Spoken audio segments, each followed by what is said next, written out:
दिनों रात बाड़ी।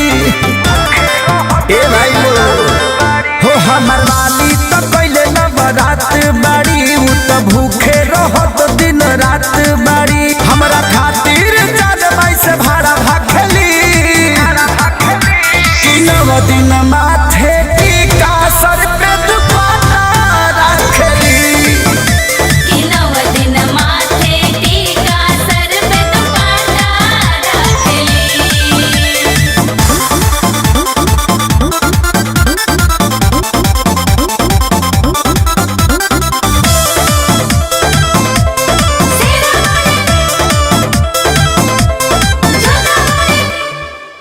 माई के भक्ति में बाहरी लवलीन हो, रहेली जान हमरो अन्न पानी के बीन हो। ए हो माई के भक्ति में बाहरी लवलीन हो, रहेली जान हमरो अन्न पानी के बीन हो। मैया ओरी देखली कतही ना ताकेली, कि नव दिन माथे टीका सर पे दुपट्टा रखेली।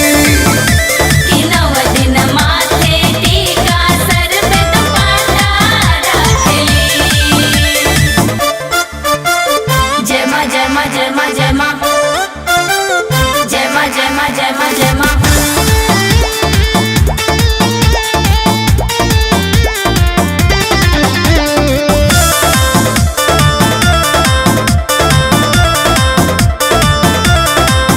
कहरेली पूजा लगा के उतया बनयास हो, सुन समझे बतिया मानो अरिया प्रकाश हो।